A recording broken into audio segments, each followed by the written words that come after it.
members of my administration, our Deputy Mayor Ponce de Leon for our immigrants, migrants, and refugee rights.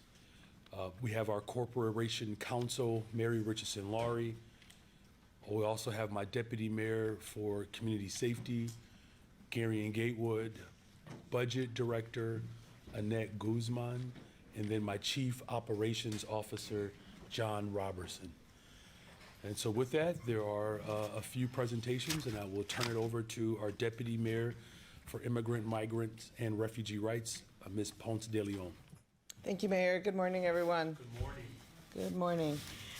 We wanted to just share today an overview of some of the executive orders that have come out in this new administration that are impacting our immigrant and refugee communities, and focus on one new practice that we saw taking place last week, talk about some of the implications for families and for our city, and then Mary Richardson Lowry will say more about the legal ways that we are challenging some of these orders. But I'll start by just saying, you might have seen, and obviously it was pretty obvious last week, that across the U.S. in several cities, ICE has begun to detain people in immigration court.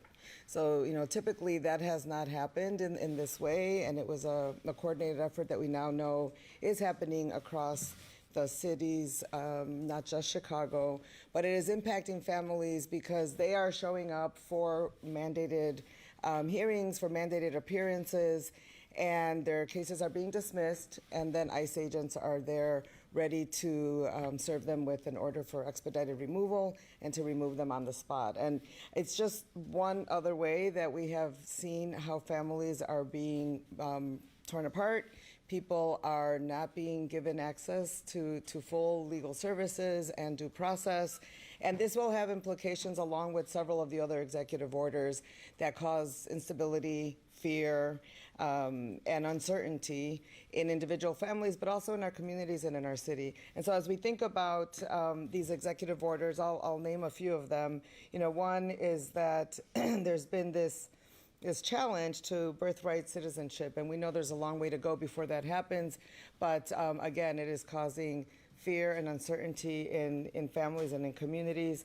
We were also, earlier this year, there's an executive order that put a hold on work of refugee resettlement organizations. Those community-based and sometimes national organizations have begun not only to lose funding and to be unable to serve refugees anymore, but some of them have begun to shut down. And so those are people that were here with permission by the U.S. receiving services who no longer have that. And that, again, is causing much uncertainty and trauma to those families. We know that TPS, by executive order, was also ended for Venezuelans. And across the country, it's over 350,000 people that may be impacted. Here in Chicago, we will see that once again, families will be broken apart. People will potentially have to leave the country suddenly and very quickly, and causing the type of instability that looks like children not going to school, people losing their jobs, losing their homes, their apartment, needing emergency services, and really causing challenges, again, to our city and to our state to be able to serve those families. We have seen the international student visas be revoked, and the impact here, Chicago City with major universities, we know from our immigrant community partners that we're seeing that impact those international students. And then certainly two other executive orders and changes that have instilled much fear in our communities and will keep people from seeking emergency care or going to work or sending their children to school. One is the non-citizen registration, which any non-citizen that is 14 years or older who has not yet been registered in one way or another through immigration proceedings needs to be registered. People are afraid. They don't know, should they go, should they not go, will they be able to return home to their families. And then the IRS is now sharing data with ICE, and that traditionally has not happened historically, again, causing much fear in these communities. Wanted to highlight those because as we think about Chicago and Illinois, how we protect all of our residents and citizens is important, and what it means for our services as people lose the ability to work, and the city may have to, find ways to step up as people seek emergency shelter or food or other types of care. On the next slide, a couple of resources to share. One is this new immigration hub for Illinois. The city, our Office of Immigrant, Migrant, Refugee Rights, partnered with IDHS and ICER, the Resurrection Project, and the National Immigrant Justice Center. It's a really rich website that basically has resources, information that we were all sharing in one way or another. Now they're centralized in this hub. And continuing to push out the hotline that ICER has, 1-855-435-7693, a centralized way for people to seek resources. And then just one last thing, part of what you'll find on that website is some tips for creating a family emergency plan. So as people are dealing with the uncertainty being caused by the executive orders and by the recent deportations or detentions happening in immigration court, families can be preparing their documents, making sure their children have an adult to care for them if they're separated, and being certain that they have their financial assets in order if they were to be separated. So that is a tool that we are promoting and sharing so that families can get the most information and resources that they need to make informed decisions for themselves and their families. Thank you. Good morning. Good morning. Good morning. Mary Richardson Laurie, Corporation Counsel. The mayor thought it was important that we share with you some of the actions that we've taken legally since the start of the new federal administration. As I walk through those in total, well, I won't be able to mention all of them because there's been over 30 legal filings. Some of them are direct complaints. Some of them are amicus briefs. Some are in the form of administrative responses. And we've had some areas of significant success. With respect to DOGE, our first filing that is referenced on the screen, we challenged, along with a host of other cities, legal actions that were taken, illegal actions that we thought were taken by the DOGE department. That is actually not a department. And essentially, they fired probationary federal employees, and we challenged their ability to do so under the Separation of Powers Act. Why is that important? These are employees that reside in Chicago, that provide services that impact our ability to service the citizen. The AFGE, the next item listed, this is a direct complaint that the city of Chicago filed. Probably the one that's received the greatest amount of national attention because it's affected approximately 24 federal departments. It too is associated with the mass layoffs. But let me give you an example of the kind of mass layoff impact that particular series of actions had on Chicago. When we deploy services around weather events, we are that city, whether it's flooding, snow events, we have to rely on the weather services employees to do our job, to make sure citizens are safe, to protect the interests of 77 communities, 50 wards. Those employees that were terminated adversely impact our ability to provide a safe and secure city. We also allege in our complaint that the Separation of Powers Act did not allow them to take that action. The Administrative Procedures Act did not allow them to fail to give proper notices. So we prevailed in receiving a preliminary restraining order. We are now in the Supreme Court as they decided to forego the appellate court, and we will seek proper recompense on behalf of the city. When that stay occurred, it affected the kind of departments where there are federal employees that are affected: OBM, USAD, Commerce Department, Energy Department, Interior Department, Labor Department, State Department, Transportation, Veterans Affairs, EPA, Small Business Association, Social Security Administration, HHS, HUD, Energy, counted among them. So each of those federal employees that also live and work in this city help us to provide services in this city, affect the millions of citizens in this city. Their termination, based on our filing, has stayed, and we are now before the Supreme Court asking for support in our position that there was no authority, absent Congress, for them to RIF these employees.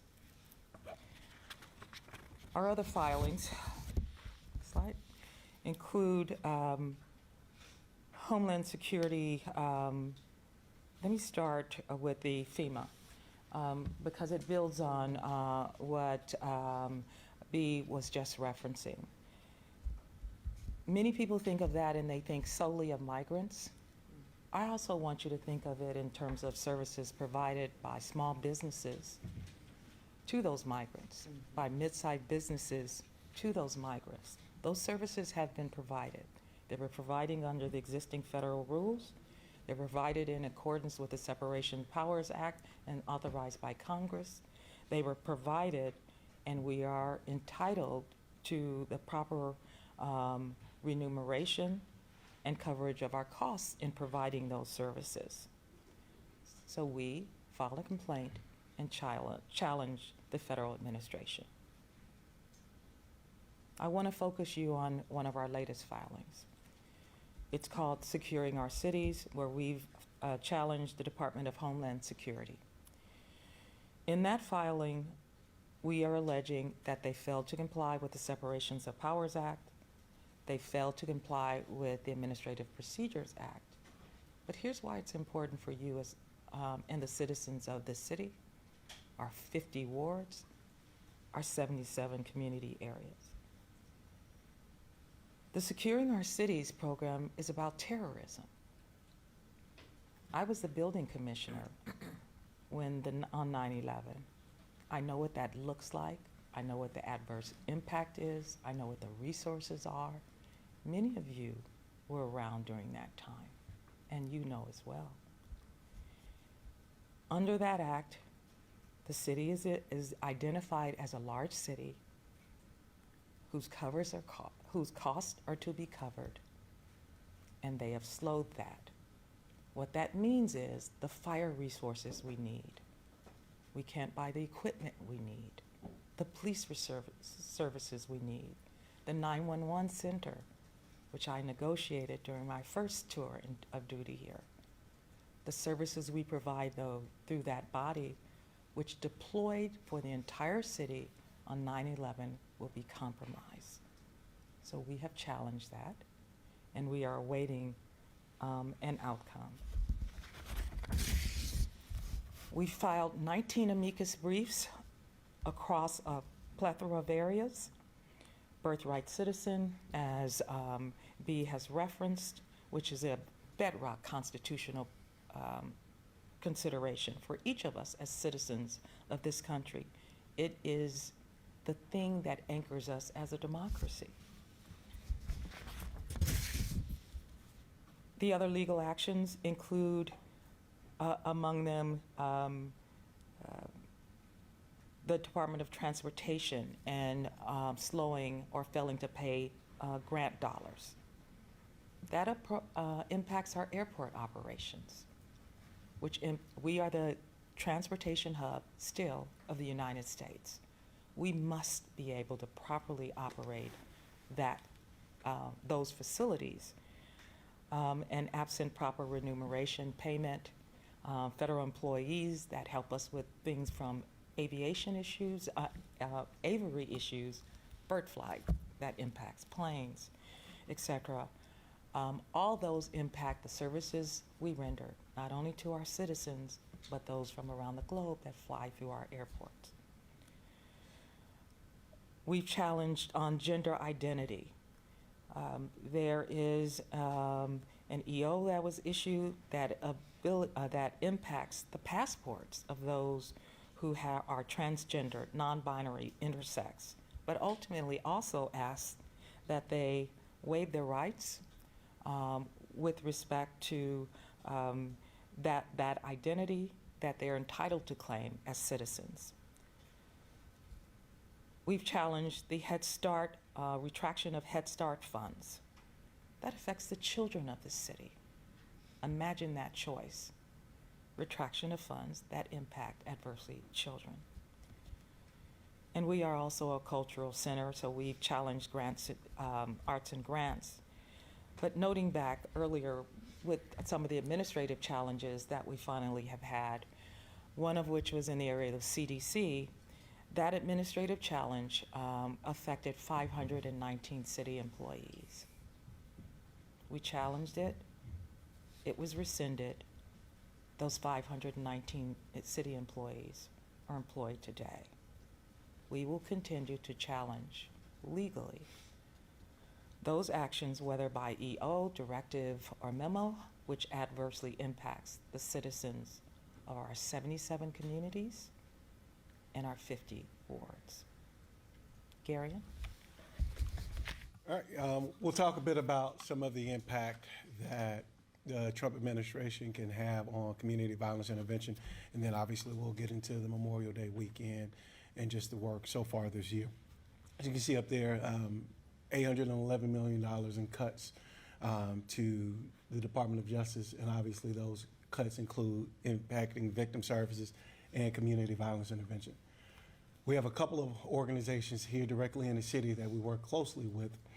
One large group is losing $3.7 million, Metropolitan Family Services, and two of our groups in Inglewood who have been doing a lot of work on the ground. And as you all are aware, Inglewood had the second largest reduction in homicides last year, due in part to some of the street outreach work, but obviously a lot of it the work of the Chicago Police Department and Commander Courts and the work that they do down in Inglewood. But it's literally everybody coming together. So it's not just that these cuts have an impact on the operations of the work. These are actual lives that are being impacted on a day-to-day basis. We can talk about why this matters a bit here. Some studies are showing that violence is down 41% in some of those hot spots. The work that's including peacekeepers in our police department and all of our work coming together is really driving how some of that violence is going down in particular places. The reason that this matters is we have continued to expand our community violence intervention work in our Chicago Police Department partnerships as a part of the People's Plan for Community Safety.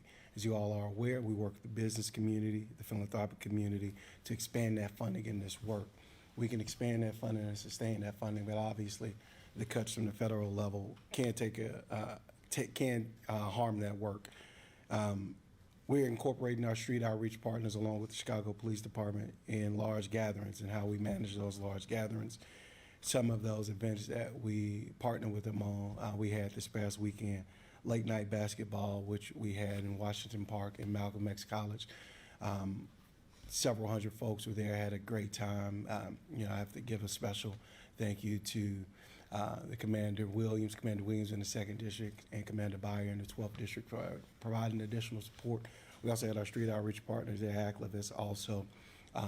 We had city employees volunteer, parks. So many people came together to partner to create that safe space for young folks and young adults. So the Memorial Day weekend is just where we are so far year to date, and we often talk about. Month to date, our violent crime is down. Our month to date, our violent crime is down 24%. Our homicides are down 25%. Shootings month to date are down 39%, and robberies are down 32%. Year to date, our violent crime is down 21%. Our homicides are down 24%, and our shootings are down 33%. Our robberies are down 36%. Now, I'll talk a bit about how some of that work came together this weekend. As you all know, some of you attended the press conference on Thursday, We launched our Summer Operations Center, which is operated out of the Office of Emergency Management and Communications, in partnership with the Chicago Police Department, the Mayor's Office, and all of our infrastructure departments, which are led by Deputy Mayor Lori Lipson and obviously our Chief Operating Officer, John Robeson. All of our public safety departments and infrastructure departments and all agencies came together throughout the weekend from Friday, Saturday, Sunday, and even yesterday to coordinate on the nearly 100 events that we had this weekend, including Swing Yo's Fest that had around 40,000 people attend. The assets that we had on the streets, including salt trucks from the Department of Streets and Sanitation, making sure we had adequate resources around our entire city. The EOC, the Emergency Operations Center, housed 15 agencies to coordinate that planning, making sure information was exchanged between our agencies and our partners to make sure people understood how we would be working together.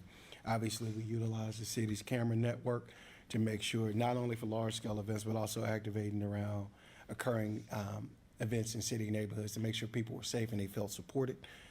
We had those coordination calls, and we'll continue those coordination calls all the way through Labor Day for the rest of the summer. And our agencies worked tirelessly. I can't thank our agencies enough. You know, every commander in the city was out this weekend, and the mayor will talk about that. But the Chicago Police Department was out in full force, along with our street outreach partners, our city agencies, to continue to drive violence down.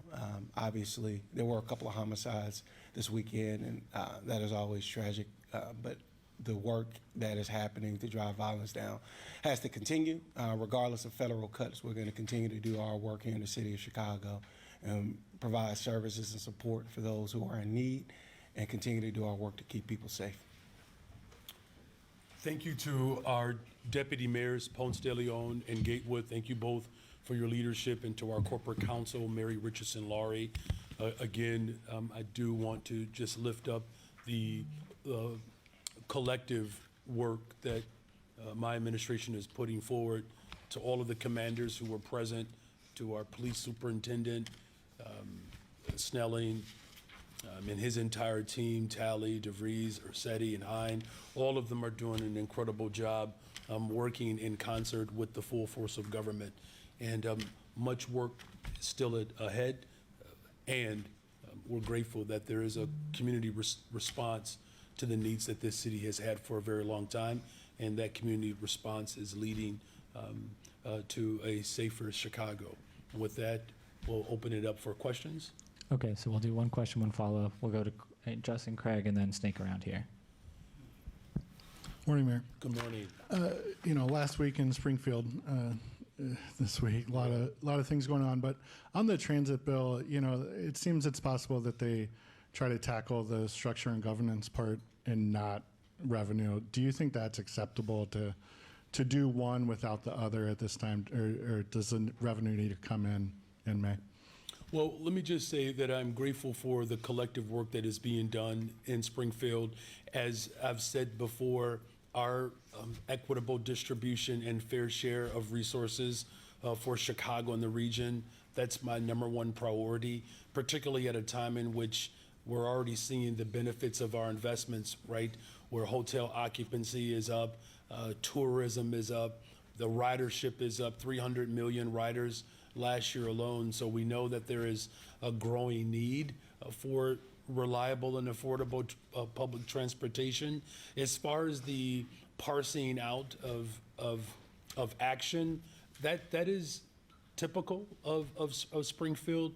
My position is we have to do both, right? And our team has worked hard to ensure that the governing structure is situated properly for the future, and the resources, that's where we really have to roll up our sleeves and dig in a little bit more to ensure that equitable distribution comes to fruition. But all in all, sometimes it's more manageable to parse elements of something of this magnitude apart, and I don't necessarily have any grudge towards that effort. The agencies themselves have said they need the revenue to avoid cuts. They would have to schedule I guess, a series of meetings that they're required to schedule to talk about cuts before they actually implement them.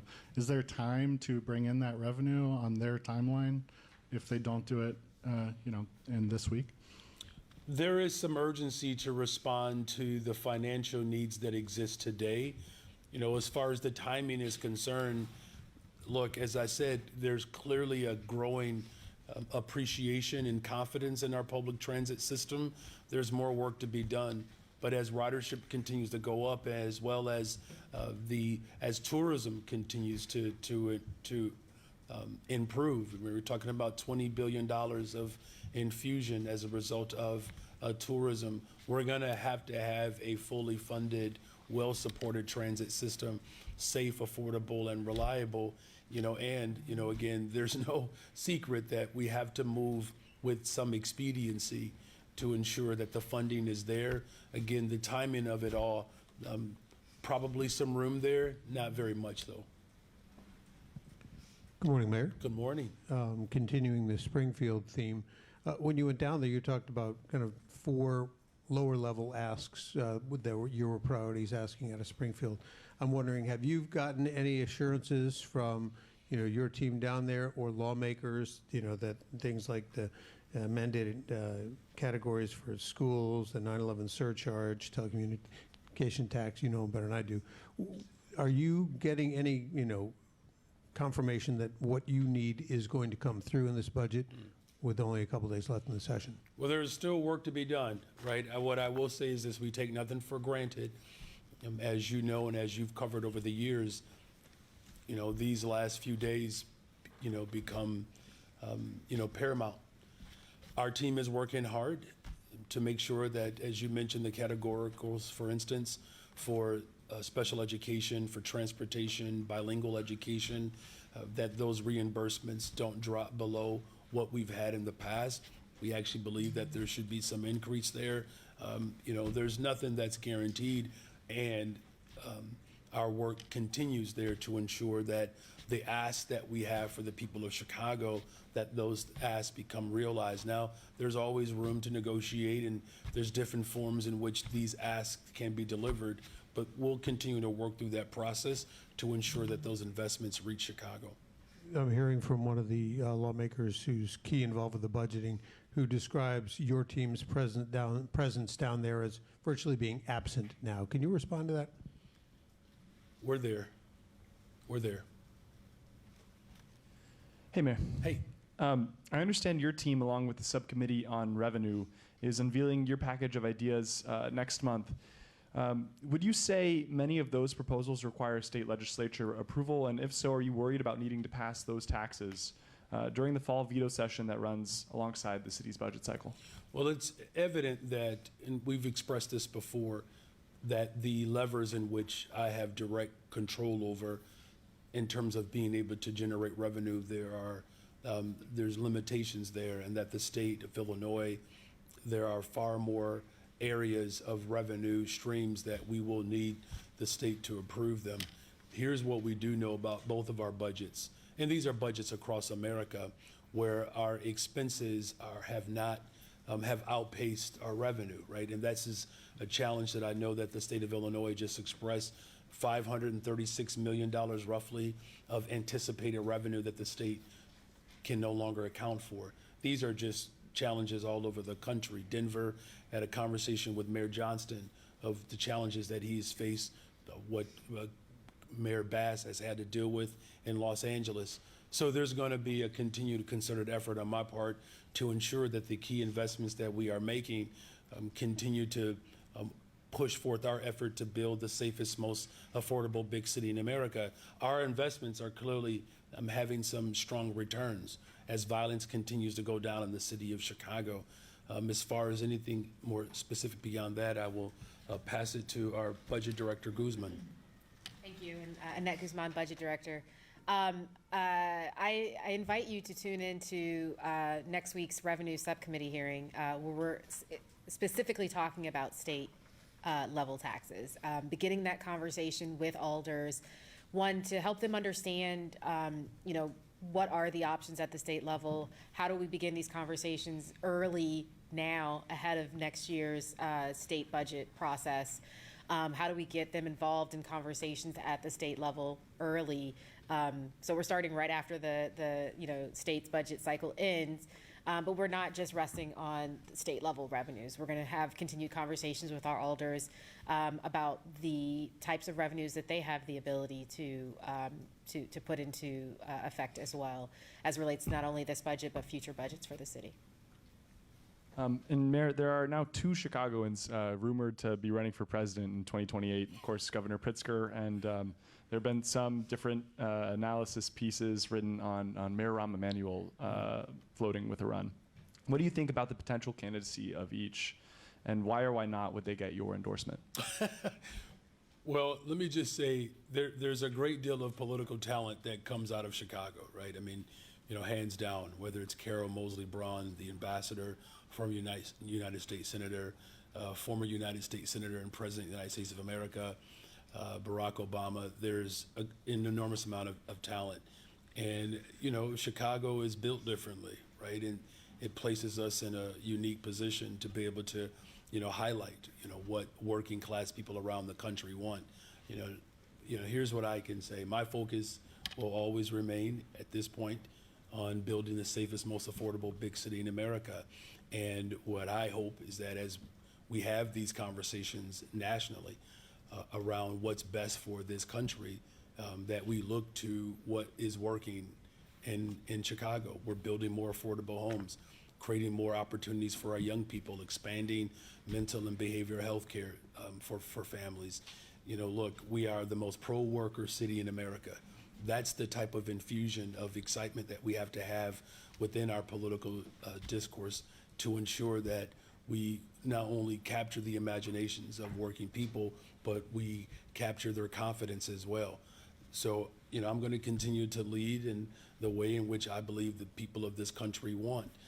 Look, you have a great deal of hostility coming from the federal government.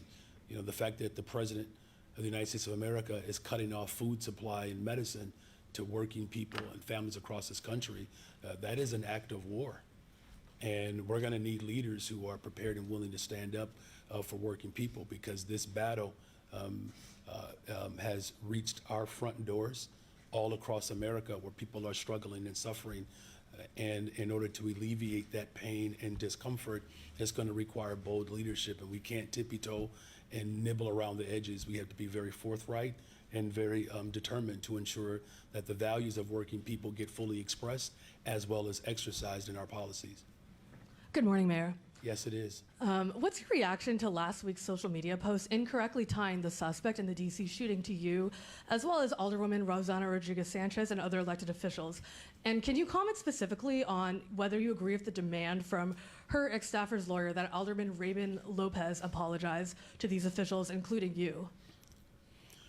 Well, let me just make sure that we focus our attention on the people who are hurting in this city and across this country. This act of violence and terror that was clearly motivated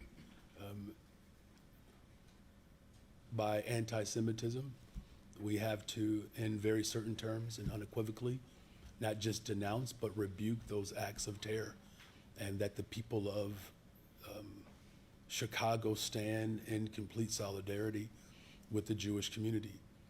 But we also cannot lose sight on what I believe that the vast majority of Chicagoans and Americans want. They want a peaceful resolution. And you can reject terror and call for the releasing of hostages as well as for an end to the bombings. We've done that as a city. We were one of the first cities in America to call out the attacks against the Jewish community and against the state of Israel when Hamas went and directed their attention directly towards civilians. It's horrific. And we cannot deny the fact that there are thousands of Palestinians who are being harmed and bombed and killed across that region. Here's what I'm calling for ultimately. I'm calling for a sensible and peaceful resolution to this war. as far as, politicians looking to incite more fear and violence, that is just as much an act of terror as that which is being promulgated in that entire region. And it is incredibly irresponsible. In fact, I find it to be absolutely grotesque. So as far as, how people should be motivated in this moment, it's not just about one particular politician who has provocated and incited a great deal of fear and terror, that it has no place in our city. And trying to make these egregious and unsubstantiated connections is proof positive, though, that their focus is not only displaced, but it has malicious intent. I'm calling for the people of Chicago to render calm and peace in this moment. Nations are hurting. As a global city, we have to be forthright and elevated in our presentation and not succumb to the dirt and the basement level, hell level engagement. It doesn't do anything for the people in this city who are feeling isolated and unprotected. That's my reaction. Thank you. And going back to Justin's question, our understanding is that the CTA budget process begins early fall, so the budget they proposed would have a giant question mark if lawmakers don't figure out the revenue piece this week. Would that concern you? Would there be contingency plans? Well, it would be remiss if I didn't acknowledge that I don't have concerns about budgets across the board here, right?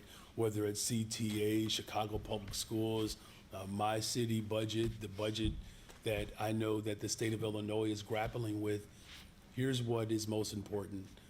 There is a commitment to make sure that there's a governing structure that reflects the equitable distribution of services, and that we have to fund a system that clearly is underfunded, right? And, as far as, again, the timing, to your colleague's point, yes, I am calculating the distance between ensuring that there's funding and how we can continue to grow our system. And we're going to stick to it and work as hard as we can these next few days to be able to come to a reasonable resolution to ensure that the 300 million riders that we had just last year alone, that number continues to expand. Good morning. Good morning. How do you guys plan on $3.7 million loss in federal cuts for violence intervention groups? City facing obviously a big giant deficit. How do you plan on making up for that loss, and how do you think it will affect crime stats? Well, look, it's going to be tough, right? Whether it's the 3.7 million or what's being threatened in the billions at the federal level. Look, we send tax dollars to the federal government. Our city does, and we expect a return on that. As you've heard, we are taking every single action, including lawsuits. I made that point a couple of months ago that we will sue, and we have. There's some stays on some particular executive orders that the president has attempted to carry out, and this is why this working group is so vital to our work. We have brought together every single sector. We're not going in this alone. And so the solutions that will come from the working group and ideas that will come specifically from my administration to be able to respond to these investments, it's going to take all of us to be able to come to a reasonable conclusion. Because look, to your point, the last thing, that the impact that it will have, it will have an impact on the progress that we're making. Violence is down in Chicago. Violence is down in Chicago. Violence is down in Chicago. We are saving lives. We are investing in people, building the safest, most affordable big city in America. It's not a tagline. That's an actual objective of mine. And we're carrying it out, whether it's the 4,000 affordable homes, the missing middle.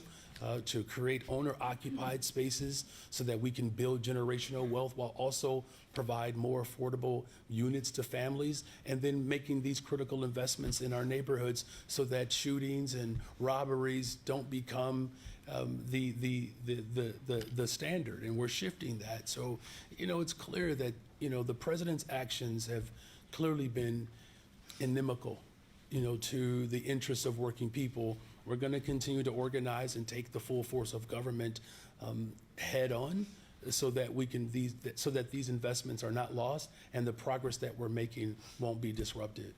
Add on to that. Sure, please. And Annette, feel free to jump in too. So obviously we knew that the ARPA cuts would be coming, so a part of that work, thinking about, before even getting into the DOJ cuts, a part of that work was working with the Government Alliance for Safe Communities, our partners at the county, our partners at the state, and our partners in business and philanthropy to add additional resources to that portion of our public safety infrastructure to keep that work going. Now, that is one big part of our public safety infrastructure, but it's also important that we highlight these cuts are not just impacting violence intervention. As our corporation counsel mentioned, this is impacting our Office of Emergency Management Communications, our fire department, our police department. All of these entities work together to continue to drive crime down. So it's important that people understand we're going to continue to show up and do the work that we have been doing to drive violence down. But these cuts and these threats of cuts are real. So it is incumbent upon us that if we want to continue to see these declines, we have to find a way to make sure we are resourcing it across the board. That means we have to find partnerships at different levels and dig a little deeper if we want to continue to see these declines in crime. Anything else? Okay, all right. And switching gears to CPS, I know the school board has a meeting this week. School's winding down. Pedro Martinez's contract is almost up. Can you respond to some of the reports that school board members have been pressured by the school board president to reverse course on their superintendent's license so you can put in place an interim superintendent, which is rumored to be your chief of staff? Yeah, I'm happy to respond. There is no pressure that's being applied for any one particular person. What I have directed the board president to do is to engage with board members to have a fruitful conversation around what we need in a school leader. I've had multiple conversations with board members around this around this very issue, is because I have to have a leader who recognizes and appreciates the value system in which I'm tethered to. And these conversations have been meaningful and effective. Look, when it's all said and done, my decision to ensure that the people of Chicago have a school leader that understands and knows how this moment is transformational, that's what's most important here. Someone who recognizes why small class sizes are valuable, because that affects all students across the city. Every single kindergartner will be in a school where class sizes are far more manageable. Ensuring that we're protecting our immigrant students, that has tremendous value. Look, as a former public school teacher and as someone who sends my children to the public schools in Chicago, that person has to reflect the values of working people and families who are calling on this district to show up for them. So, look, I have not made a final decision. I will continue to have conversations with board members around the values that the people of Chicago have entrusted me to carry out. And, any speculation beyond that is just simply just that. Okay, we're just going to do a question today. We can't do a monologue, so just go straight to the question. Thank you. Please turn my microphone on. Mayor Johnson, ever since the Department of Justice has opened their civil rights, racial discrimination investigation into you and your administration, you've done nothing but attack the Department of Justice and Donald Trump by name, including We need the question, otherwise we're going to have to keep going. Harmeed Dillon, the Assistant Sir, Attorney General, Sir, who in we're a going to recent need the interview question right said now. that your your All right, we're racial gonna keep moving. discrimination is an open and shut case. Yeah. So in light of that, a lot of people are wondering, what kind of legal advice, in light of the fact that you and your administration could be responsible for millions upon millions of dollars in lawsuits, what kind of legal advice are you getting? Are your Okay. Thanks for the question. So Thanks for the question. here's what's important here, that the conversation around what does it mean to have an administration that reflects the values of the people of the city of Chicago, and whether or not that approach is something that the administration subscribes to. Clearly they don't.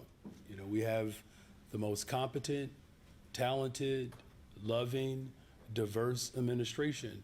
64% of the administration is made up of women, and that there's value there. And you know, it certainly is different than, you know, the Trump's administration, right, where you have pro wrestlers and individuals who, quite frankly, should address their addiction to controlled substances. And as someone who is running a department that knows nothing about Department of Human Services, right? There's a degree of frustration that the American people are experiencing, simply because, you know, the Trump administration, again, is more interested in the country club than the country. You know, my administration speaks to the values of the people of this city and around the country. And as we continue to drive violence down in the city of Chicago, and as our investments continue to go up, it is proof positive that my administration not only reflects the values and the diversity and the competency of our city, but there are actual positive results that we can speak to. Last week I asked you about the racist rhetoric that you have used on the campaign trail and the racist policies, hiring policies that the city is currently being investigated for. You said you didn't answer the question, including All right, we need the question question. We're about going to keep going to Tara. Robert Gomez. It's either now or we're going to keep moving. Sir. You know, a lot of Chicagoans have said that Please ask the that they question. want this question answered. That's fine. Just ask the question. And you interrupting a question that real Chicagoans want to have I understand. Is Mr. Kelly, are you okay, sir? Just ask the question. You seem a little heavy. Just if you, let me just say this one more time. If you don't ask the question, we're going to move on to the next person. Ask the question. Go for it. A lot of Chicagoans, actually hundreds of thousands, if not millions of Chicagoans, have commented on my last video, want to know about, for example, the case of Robert Gomez, the River Walk restaurateur, who had his license yanked without any explanation, costing the city, by the way, $800,000. If you could go back to last week when I asked you this question, and before this DOJ and others are Kelly, now investigating you got to this, ask your question, sir. would you because answer the question? What is the question? The people of Chicago want to know why you are engaging in racist rhetoric and hiring practices. Yeah, thank you for that question, and I fundamentally oppose and reject the premise of your question. Thank you. We'll go to Tara very now. much. Thanks. Good morning, Mayor. Yes, it is. Let's shift to the Bears, your favorite topic. Yeah. So we're kind of closing time in Springfield. We know that they've been in active talks about getting some kind of funding for a new stadium with lawmakers there. Is the city engaged in any conversation with lawmakers during this last week to try to maintain, keep them here in Chicago? Well, look, the door is still open for the Bears to remain in the city of Chicago. I've expressed, you know, my commitment, and our team has, you know, put forth terms that we believe are fair and are attractive.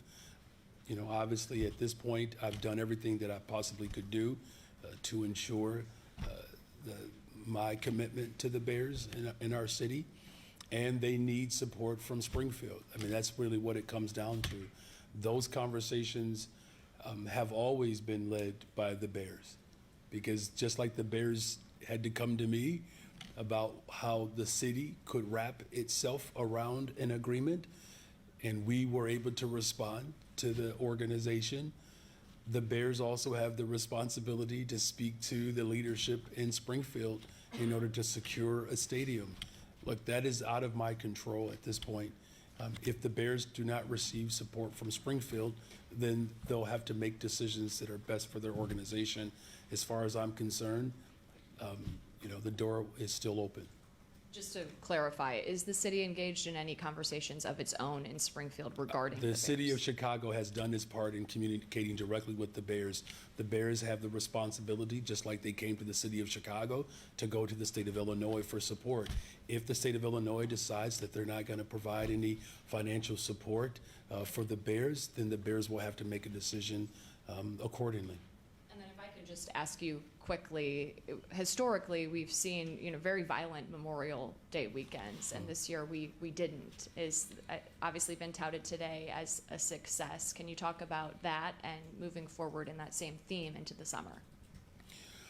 Well, again, I do appreciate the collective work that we have put forward.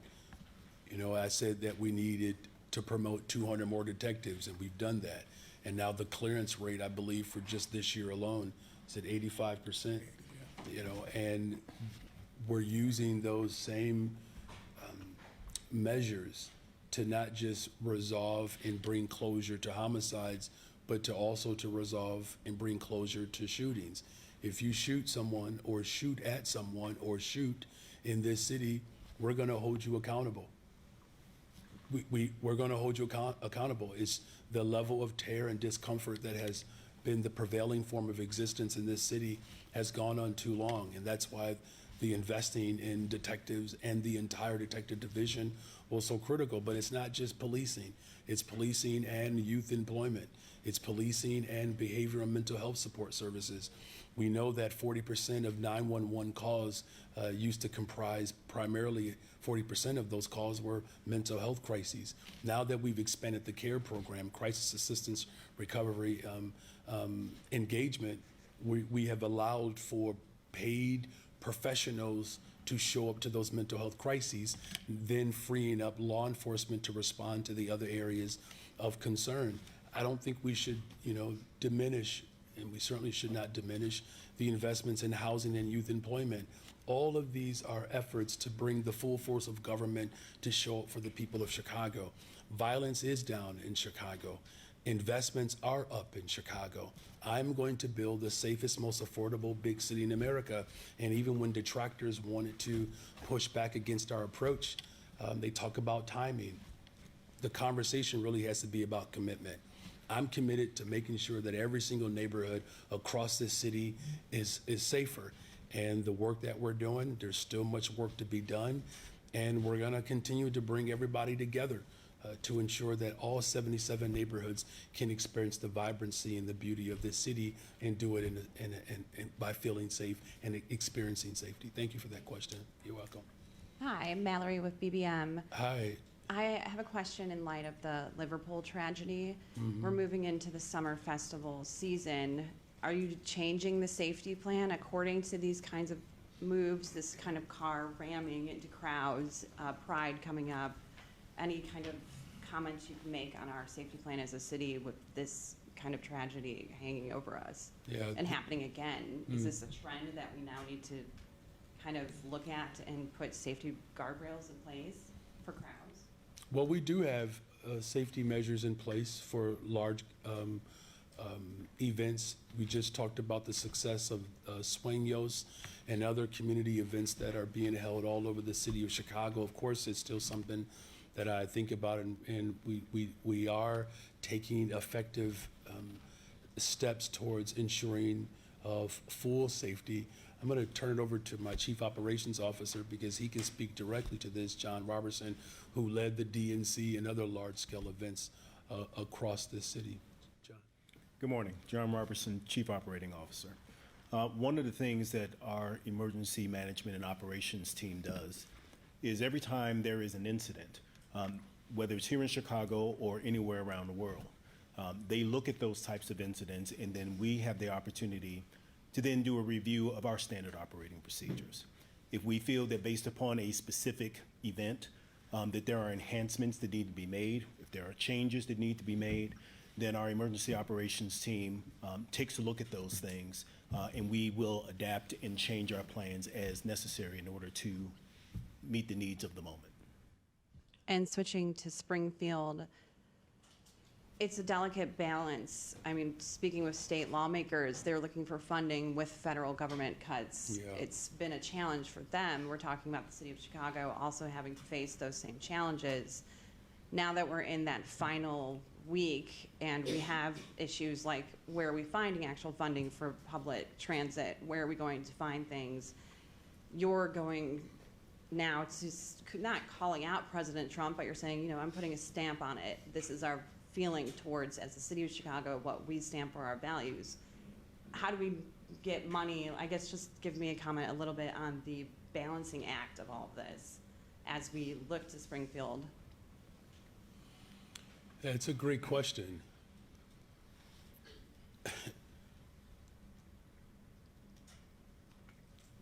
The focus has to be on the people, who we are advocating for.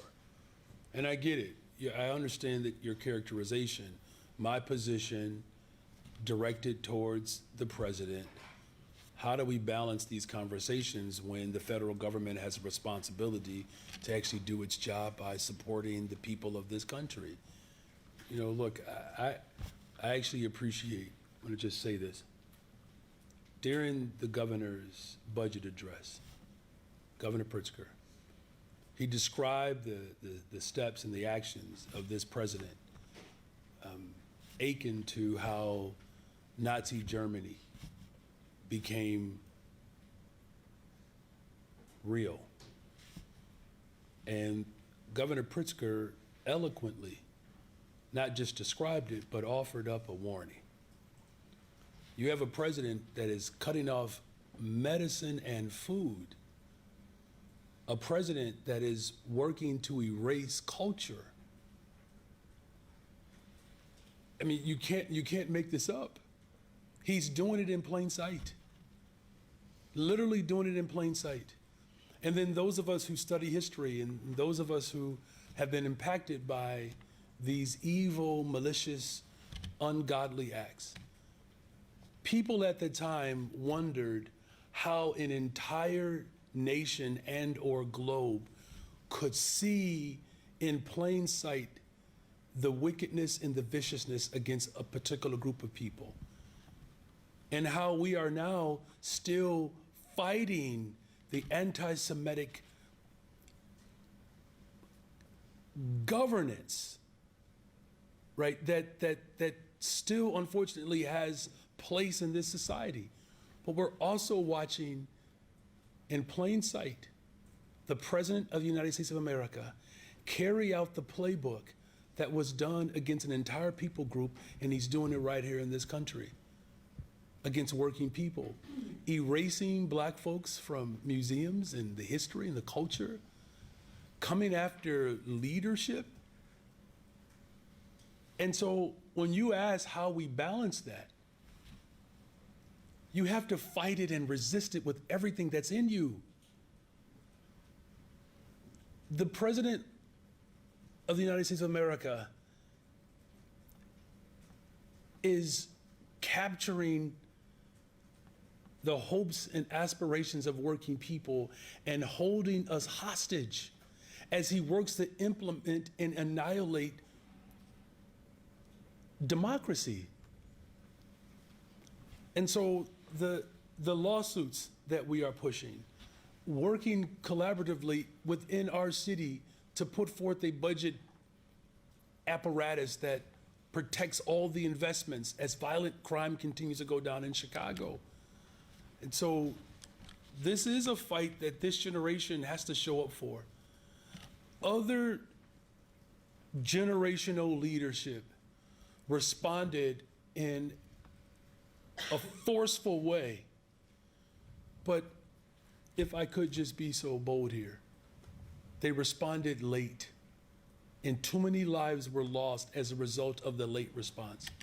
We have to respond much earlier than our ancestors, and to ensure that the evolution of our democracy is not interrupted simply because of the threats and the hostage holding that this administration is putting forward.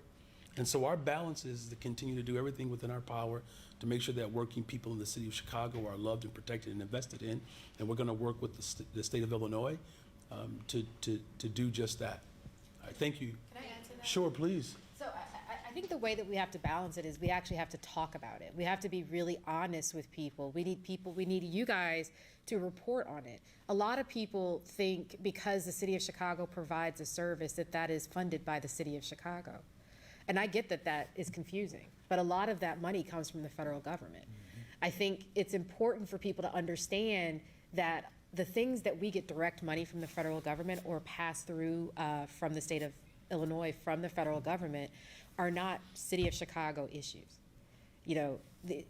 Cutting off money to CDC impacts our public health departments, not only in the city of Chicago, but the state of Alabama, the state of Georgia, the state of Louisiana.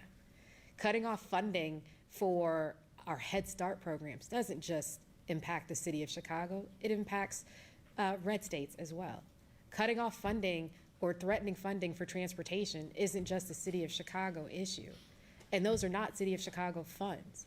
And so I think it's incumbent upon us to talk about it, to be honest with people about where those funds come from and how they impact their day-to-day lives of Chicagoans and residents throughout the entire country.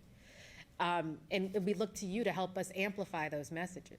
We provide the information. We get the data out. It's important for you to help us amplify that because it's not just a city of Chicago issue.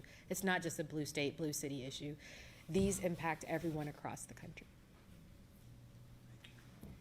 Hello, thank you. You're welcome. Hello. Trying to come back to my notes here as I've been listening.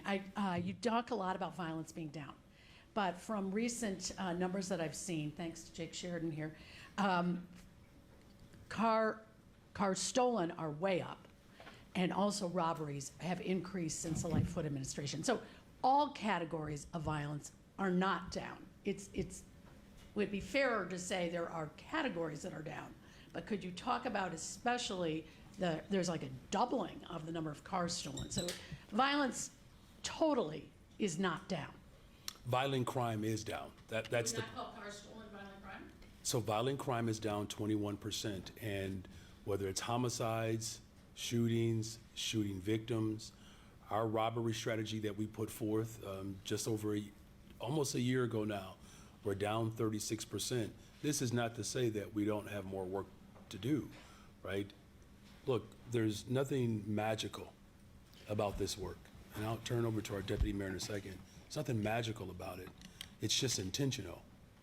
Now, look, for decades, we have not had the full force of government responding in a unified, harmonious way, where you have law enforcement and CVI working hand in hand.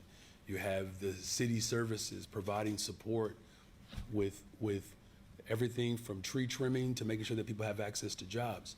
So, like, if the suggestion is somehow that I'm completely satisfied, no, we're not. But you can't ignore the fact that violent crime is down in the city of Chicago, and that's the message that we want to make sure permeates throughout the city of Chicago. But as far as some of the specific numbers around vehicular carjackings, those numbers are down. Yeah, absolutely. So, yeah, I got you. Yeah, motor vehicle thefts, right? So thank you for your question, Marianne. Motor vehicle thefts are down by 2,500 motor vehicle thefts so far this year in comparison to last year, which is a 29% decrease. Happy to share these numbers with you. You can also see them on our violence reduction dashboard. Motor vehicle deaths from year over year down 29%. I'm talking about cars stolen. Motor vehicle thefts? That's a Yeah. car. According to the numbers that were listed, it was double from the Lightfoot. Where are you getting that from? This was the AJAC axis Yes. crime. Okay, so we're quoting. Who are you quoting again? It's a crime planning website that's used by a lot of CBI groups. Yeah, so, yeah, I am literally pulling our daily report right now in So front of you. here's what I would ask you to do. How about we don't get our sources from, and no disrespect to whoever this person is, I'm just saying, Marianne, that so you're the source through Jake, through someone else. I can't tell you how to get your source. What I'm saying is the source that we use as a city, we're down. Okay, And so you can reference that source and maybe reference Jake for something else in the future. Yeah, but Okay. again, it's down 29.1% compared to last year on motor vehicle thefts. Thank you. We saw an uptick in motor vehicle thefts when we first came in and worked with Kia and Hyundai and others to bring motor vehicle thefts down. They decreased last year, they've decreased this year, and again, it's at a 29.1% decrease year over year. Thank you. You're welcome. This one might not be as controversial. NASCAR, do you anticipate the city will want to extend that contract after this year? Because I believe it is up at the end after this session in July. Here's what I want. I just want NASCAR to take place without rain. If we just get 1 year to experience it, let me just give a special thanks to NASCAR. They've done an incredible job working with the community all over the city of Chicago. The programming that they have provided, the investments that they've made have been solid. You know, as far as the future, I'm going to have that conversation. We're going to continue to work with the neighborhood that has been most impacted. The outreach that has been done in and around NASCAR has been strong. And again, we're just hoping that we don't have the torrential rainfall so that we can actually see the full beauty of NASCAR. We do know that in terms of viewership, you know, they broke records. So that's good for the city of Chicago. But it also does speak to the strength of our city. We hold large events really well. And that's why I believe that while we're experiencing population growth, hotel occupancy is up. You're seeing more people getting on public transportation. This is not to say that we have done all that we can. All I'm simply saying is, you all, with things that are controversial or less controversial, here's what we can say as a city. We are safer and more affordable. And we're going to continue to grow that out. And if NASCAR plays a part of the future of the safest, most affordable big city in America, we're, of course, going to have that conversation. Thank you for that.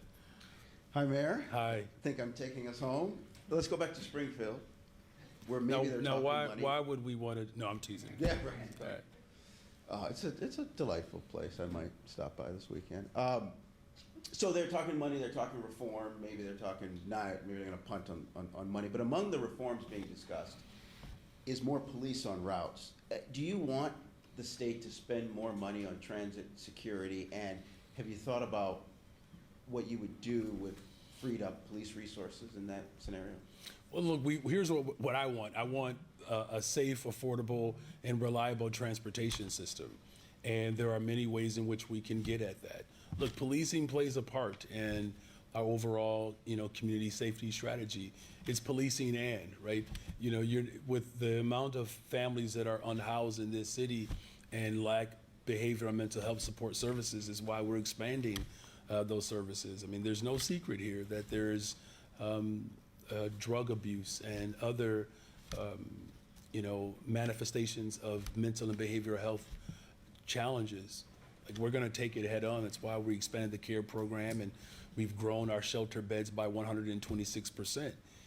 So it has to be all-encompassing. This is the difference between, I believe, the way others have gone after this before. I know one of your colleagues asked, what do you attribute, to some of the numbers reflecting a downward trend in violence, is that we're not taking a singular approach. It's policing and behavioral and mental health support services. It's policing and shelters and building more affordable housing. If it's just spoken in the silo, that is the failure of the past. We're not going to get locked back into that approach because we saw that approach did not reap the full benefit. And it's an ongoing conversation, but it has to be the full force of government approach to have a transportation system that continues to grow and show up for working people. I'm going to parse your words. That's what we do here. You said today you've not made a final decision about the new CPS CEO. So question, does Christina Passione-Zayas recognize the value system you're tethered to with respect to CPS? She's my chief of staff. This entire dais reflects my values. Now, believe it or not, we do have some tense conversations. Iron sharpens iron. And there's a benefit to that. I mean, all of us come from different experiences, right? Beatrice Ponce de Leon has a long track record of working in community. Annette Guzman has had, you know, from the county to COPA, you know, poor John Robertson, he's had to work for a bunch of mayors, right? Mayor Richardson and Laurie. In fact, at one point, both of them were in buildings, right? And aviation and the school board, right? Gary and Gatewood, statewide efforts around reducing violence in the state of Illinois and bringing people groups together. All I'm saying. CPZ to run CPS? So here's what I want. I want a person who, again, understands the values that I have. Look, there's no secret that I have repeatedly pushed this city to show up for working people as it relates to our public education system. There's no secret there. Some of you were around when I took an arrest blocking the elevators of another administration because they were trying to close Diet High School. And now there are 6 individuals that are going on to play Division I basketball. All I'm saying is, like, my credibility around this issue is unmatched. And I say that with all due humility, right? And there's never been a mayor that has ever committed to a fully elected representative school board. There's never been a mayor who sent their children to the public schools. There's never been a mayor that taught in our public schools. There's never been a mayor that has actively advocated for neighborhood schools in the way in which I've done. So whomever we settle on, you best believe that person's gonna be cold. Thank you all. Appreciate you. Thanks, Al.